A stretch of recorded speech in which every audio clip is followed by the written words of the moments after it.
मजदूर के सैलरी से प्रोविडेंट फंड का पैसा काट दिया जा रहा है और वो पैसा इनके अकाउंट में जमा ही नहीं हो रहा है, प्रोविडेंट फंड अकाउंट में। चाय बागान जो है शुरू से ही अन्याय का शिकार रहा है। झारखंड से उस समय के बिहार से और मध्य प्रदेश छत्तीसगढ़ से मजदूर लाए गए और ये मजदूर क्या लाए गए, गुलाम बना कर लाए गए। फॉरेस्ट राइट एक्ट कहता है कि जो जंगल में बसा हुआ है 15 साल से, उसको उस जंगल का पट्टा मिलना चाहिए। हम पट्टा तो नहीं मांग रहे हैं, हम मांग रहे हैं अधिकार।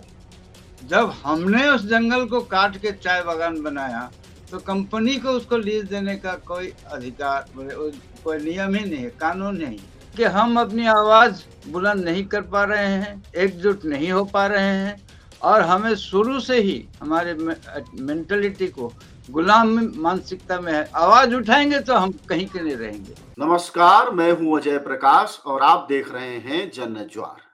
दोस्तों, असम के चाय बागानों पर जनज्वार लगातार वहां के आंदोलनकारियों, जानकारियों और संघर्ष में लगे लोगों से बातचीत कर रहा है। बातचीत करके हम जानने की कोशिश कर रहे हैं कि देश और दुनिया को जो लोग चाय पिलाते हैं, जो लोग लोगों को ऊर्जा से भर देते हैं, उन लोगों की अपनी स्थिति क्या है। इस वक्त हमारे साथ मुक्ति प्रकाश तिर्की हैं। वह आदिवासी महासभा के संयोजक हैं, अध्यक्ष हैं। मुक्ति प्रकाश जी, आपका जनज्वार में स्वागत है। आपको हजारों लोग इस वक्त देखेंगे और जानेंगे आपसे कि आखिरकार वहां जो चाय बागान है वहां के हालात क्या है। जी जोहार। जनज्वार का मैं आभारी हूँ कि चाय बागान के श्रमिकों के विषय में जनज्वार ने आवाज बुलंद करने में हमारी मदद की। सच पूछा जाए तो चाय बागान जो है शुरू से ही अन्याय का शिकार रहा है। राइट फ्रॉम बिगिनिंग, यानी कि जब चाय बागान की शुरुआत हुई, ब्रिटिश जी कंपनियों की लीड हुई और ब्रिटिश कंपनियों ने चाय बागान बनाया, उसी समय से हमारे ऊपर अन्याय हुआ है। अन्याय इस तरह हुआ कि चाय बागान बनने से पहले यहाँ घने जंगल थे।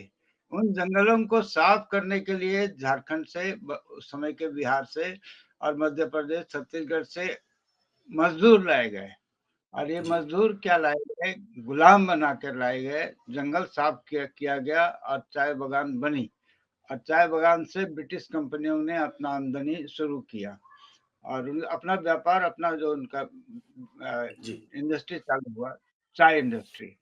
हम्म, लेकिन अब जो वर्तमान कानून है, फॉरेस्ट राइट एक्ट, उसके तहत उसका तो कोई पालन हुआ ही नहीं।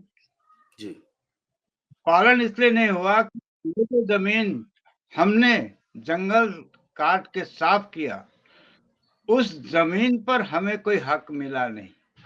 उस जमीन पर हक मिला कंपनियों को। कंपनियों का कोई काम नहीं, जंगल साफ करने वाले हम हैं। अभी तक चाय बागान हम चला रहे हैं, जबकि उस चाय बागान की जमीन को लीज मिला हुआ है कंपनी को और हम मजदूर कंपनी के गुलाम, उस समय भी गुलाम थे, अभी भी गुलाम है। ये अन्याय हमारे ऊपर हो रहा है। जी हम तो कहना चाहते हैं कि ये लीज चाय बागान मजदूरों को मिलना चाहिए, ना कि कंपनी को। तो ये मतलब लीज कब कब से ली गई और मजदूरों को 1 इंच भी जमीन नहीं दी गई जिन्होंने उस पूरे इलाके को बसाया। बताते हैं कि पिछले 200 वर्ष पहले की ये कहानी है। बसाया नहीं साहब, जी भयानक जंगल था। हम्म हाथी, जंगल, गोजर, उस जंगल को साफ किया, वो कृषि लायक बनाया, कल्टीवेशन के लायक बनाया और चाय बागान की खेती की शुरुआत की और अभी भी वही है। फॉरेस्ट राइट एक्ट कहता है कि जो जंगल में बसा हुआ है 15 साल से, उसको उस जंगल का पट्टा मिलना चाहिए। हम पट्टा जी तो नहीं मांग रहे हैं, हम मांग रहे हैं अधिकार। जब हमने उस जंगल को काट के चाय बागान बनाया तो कंपनी को उसको लीज देने का कोई अधिकार, कोई नियम ही नहीं है, कानून नहीं। हमें मिलना चाहिए उसका लीज और हम चाय बागान चलाते, बनाए हमने। इस तरह से अन्याय हुआ। अब जब कंपनियां वहां काम करती हैं, वहां मजदूर काम करते हैं, तो उनके हकों के हालात क्या हैं? पहली बात तो हम उन कंपनियों को काम के हालात, तो हम गुलाम हैं। जी। मजदूर वहां के उस समय भी गुलाम थे, गुलाम बना के लाए गए थे और अभी भी गुलाम ही हैं। वहां हुँ, किसी श्रम कानून का कोई पालन होता नहीं है। अभी कुछ दिन पहले अपने के अनुसार जवाब मिला है जी। कि प्रोविडेंट फंड के मामले में भी करोड़ों का घोटाला कर रही हैं ये कंपनियां। मजदूर के सैलरी से प्रोविडेंट फंड का पैसा काट दिया जा रहा है और वो पैसा इनके अकाउंट में जमा ही नहीं हो रहा है, प्रोविडेंट फंड अकाउंट में। एक एक चाय बागान में कई करोड़ रुपया का घोटाला, मतलब वर्षों से, ईयर आफ्टर ईयर, हजारों हुँ। मजदूरों का, हजारों मैंने एक बगान में 2000 से ऊपर मजदूर होते हैं। इस ढंग से घोटाला ये कंपनियां कर रही है। ये घोटाला जो अभी से सामने आया है, उजागर ये हुआ है। कितनी तो तिर्की साहब, ये कंपनियां कितनी हैं? कितने साल से ये कर रही हैं? ये प्राइवेट हैं कि सरकारी हैं? और क्या ये मजदूरों का जो पीएफ काट रही हैं और जो अपना हिस्सा है, वो नहीं जमा कर रही हैं? इतना बड़ा घोटाला है? बहुत बड़ा घोटाला, एक एक चाय बागान में 10 करोड़ 15 करोड़ का घोटाला है। हुँ, और हमने जब प्रोविडेंट फंड कंपनी से सवाल किया तो प्रोविडेंट फंड कंपनी कहती है हमने तो एफआईआर कर दिया है। एफआईआर कर दिया, जब करोड़ों का घोटाला हुआ है, एफआईआर करके कागज मैंने फाइल क्लोज कर दिया या चल रहा है, एफआईआर चल रहा है। आज तक कोई चाय बागान मैनेजर जेल नहीं गया, किसी के ऊपर कोई कार्रवाई ही नहीं हुई। अभी तत्काल 35 चाय बागान सिर्फ पश्चिम बंगाल में, जिनका नाम मेरे पास है, खुद प्रोविडेंट फंड डिपार्टमेंट ने लिस्ट दे रखा है। जी। ताज्जुब है झारखंड कि के कोई जो पश्चिम बंगाल है, उस हिस्से की 35 कंपनियां हैं। ये कंपनियां ये पिछले वर्षों वर्ष हो गए जिन्होंने प्रोविडेंट फंड मजदूरों को नहीं जमा किया। तो क्या यहाँ मजदूरों जी, ने कोई आवाज उठाई, संघर्ष किया? यही तकलीफ है, यही हमारी कमजोरी है। हम जी। लोग गुलाम हैं, हुँ, अपनी आवाज नहीं उठा सकते हैं। आवाज नहीं उठाने के कई कारण हैं। अब हम यहाँ पर बसे हुए हैं 100 150 साल से। हम जी। आए हैं झारखंड से, बिहार से, मध्य प्रदेश से। अब हमारे पास यहाँ 1 इंच जमीन नहीं है। हमें तो इस सीधी धमकी दी जाती है कि अगर ज्यादा शोर मचाओगे, बागान बंद कर देंगे। बंद भी कर देते हैं, ये जब मर्जी तब बंद कर देते हैं, इनके ऊपर कोई कार्रवाई नहीं होती है। बंद कर देंगे तो कहाँ जाओगे? अब हम जाएंगे कहाँ?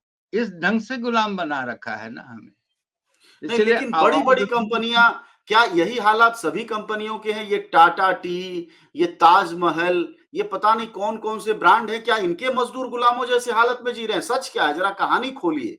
देश नहीं सारे जानता कि किन परतों में ये मजदूर काम करते हैं। टाटा बिरला, सारी की सारी कंपनियां इसी तरह मनमानी कर रही हैं।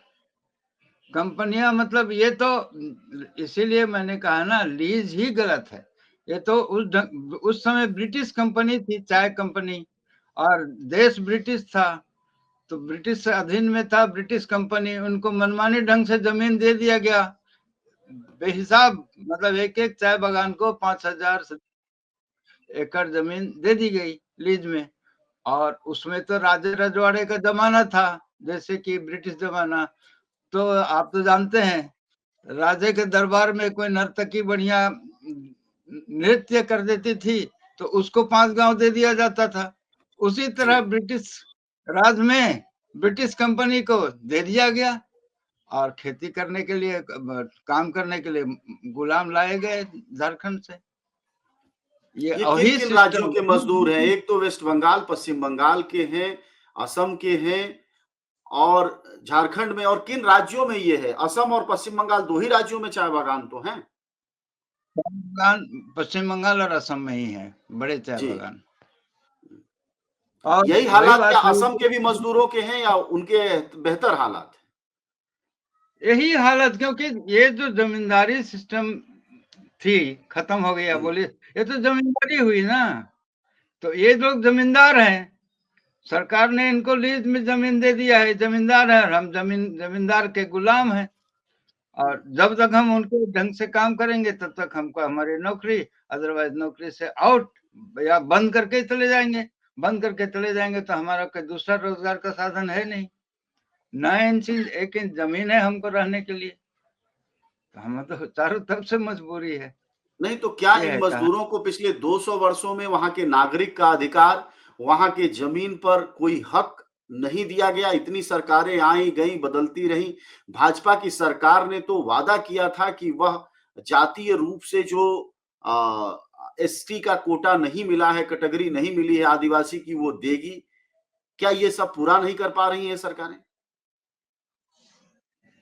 अनुसूचित जनजाति का जो मान्यता है असम में, जी। उसके लिए असम के आदिवासी आजादी के बाद से ही 75 साल से आंदोलन किए जा रहे हैं कि हमें शेड्यूल ट्राइब की मान्यता मिलनी चाहिए, जबकि हमारा पॉपुलेशन करीब 1 करोड़ है। लेकिन चुनाव के पहले सभी पार्टियां, कांग्रेस हो या बीजेपी हो या कोई भी हो, चुनाव के समय में ये वादे कर देते हैं। हमारे कुछ जो नेता होते हैं स्थानीय, उन नेताओं को समझा बुझा के शांत कर देते हैं कि साहब इस चुनाव में हमें वोट दे दीजिए, और चुनाव के बाद आपका लिस्ट हमने भेज दिया है। जैसे 6 जनजातियों का लिस्ट भेजा गया था साल से पिछली बार। और जी, गौरव गोगोई ने इस सवाल को सदन में उठाया भी था। तो ये झुंझुना हर साल चुनाव के पहले हमें धरा दिया जाता है, हमारे स्थानीय नेताओं को समझा बुझा करके शांत कर दिया जाता है, और चुनाव के बाद मनमाना ढंग से चलता रहता है। आज से नहीं, 75 साल से ये चल रहा है। 75 साल से क्या मतलब, जब से इस चाय बागान बना है तब से ये नहीं, गुलामी फिर चली किस आ रही है। 76 साल से किसी को मूर्ख कैसे बनाया जा सकता है? यहाँ किसान हैं, किसान आंदोलन कर रहे हैं। आप कह रहे हैं वहां 200 सालों से हैं, 1 करोड़ लोग हैं, फिर वो क्यों नहीं लड़ पा रहे हैं अपने साथ? 75 साल से इसलिए कोई कि मूर्ख। किसान के पास अपनी जमीन है, अपना एक ठिकाना है। हम जी। लोग यहाँ पर गुलाम हैं। चाय बागान में जब हम नाम काम नहीं करेंगे, चाय बागान बंद हो गया, तो हम कहीं के भी नहीं रहते। यही है, यही हमारी गुलामी का कारण है, क्योंकि सारा चाय बागान लीज यानी हम्म। जमींदारी कंपनी को दिया हुआ है। हम्म। कंपनी जब मर्जी तब उसको बंद करके चल देती है अपना, और हम लाचार इधर उधर भटकते हैं। नहीं, इसी देश भीख में मांगने। दलितों को जमीन के जब पट्टे नहीं थे, मालिकाना हक नहीं था, तो इसी देश में मिला लाखों लोगों को। ये हक वहां क्यों नहीं बहाल हो पा रहा है?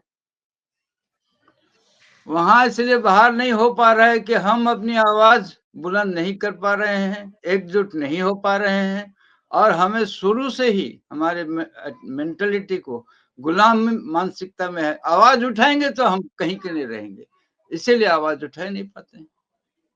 तो ये जो इतनी लोकतंत्र की बातें कही जाती हैं, प्रधानमंत्री मोदी आदिवासियों के लिए बजट जारी करते हैं, उनकी भलाई के लिए 18 घंटे काम करते हैं, इन सब चीजों का कोई मायने और मतलब नहीं है 200 साल से रह रहे इन लाखों लाख चाय बागान मजदूरों के लिए? बिल्कुल। इसका जितनी भी घोषणाएं हो रही हैं, कार्यक्रम बढ़ रहे हैं, हमारे लिए बेमानी है, क्योंकि जी। मूलतः बेसिकली हम लोग गुलाम हैं, हम्म। इन कंपनियों के गुलाम हैं। और इस गुलामी का, इस जमींदारी सिस्टम जो ब्रिटिश सिस्टम, उसको अभी तक लागू करने के लिए सरकार दायी है। सरकार ने लागू रखा है ये सिस्टम। नियम तो ये होना चाहिए कि आदिवासी, इन्होंने जब चाय बागान बनाया तो इस चाय बागान का लीज, मालिकाना हक मजदूरों को दिया जाना चाहिए। जैसे नीलगिरी में है, तमिलनाडु में नीलगिरी में जो चाय बागान है, वो जी। चाय बागान मजदूरों के कोऑपरेटिव से चलाए जाते हैं। हम्म। तो कानूनन, और इसके लिए हम भी जाएंगे कानून के पास, कोर्ट कचहरी, और मांग करेंगे कि इन चाय बागानों को हम मजदूरों के हाथ में दिया जाए, और हम कोऑपरेटिव के द्वारा इस चाय बागान का संचालन करेंगे। हमारे माननीय प्रधानमंत्री जी तो चाय ही बेचते थे, चाय से हम्म। जुड़े हुए हैं, तो ये चाय चाय के बेचकर प्रधानमंत्री बन गए। जी, बोलते हैं चाय, मैंने चाय का नाम लेते हैं तो चाय बागान श्रमिकों का और उनकी हालत पर उनको ध्यान देना चाहिए। नहीं तो आप लोगों को मांग करनी चाहिए कि जैसे सर आप चले जाते हैं पूरी दुनिया घूमने, वैसे एक बार चाय बागान में भी घूमिए, चाय बागान के भी लाखों लोगों से मिलिए, उनके हालात जानिए। ये मांग कर किया आप लोगों ने प्रधानमंत्री मोदी से? नहीं किया है, हमारी कमजोरी है।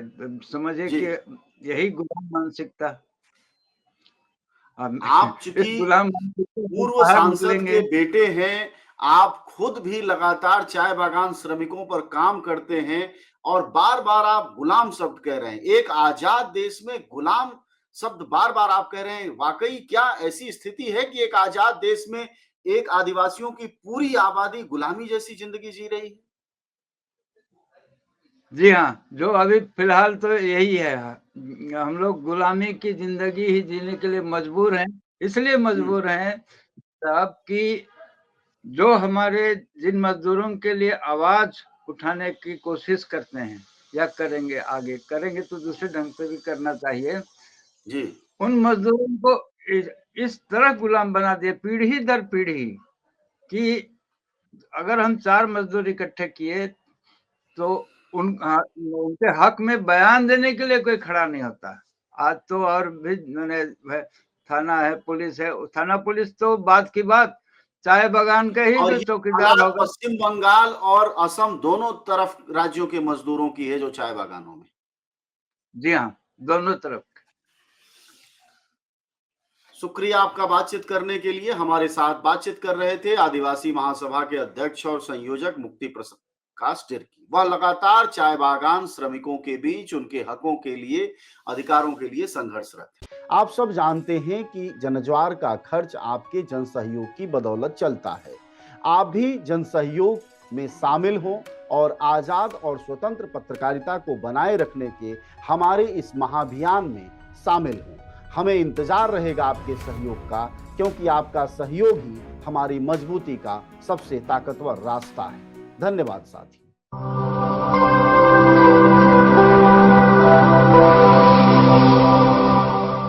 जनज्वार, जनता की मीडिया।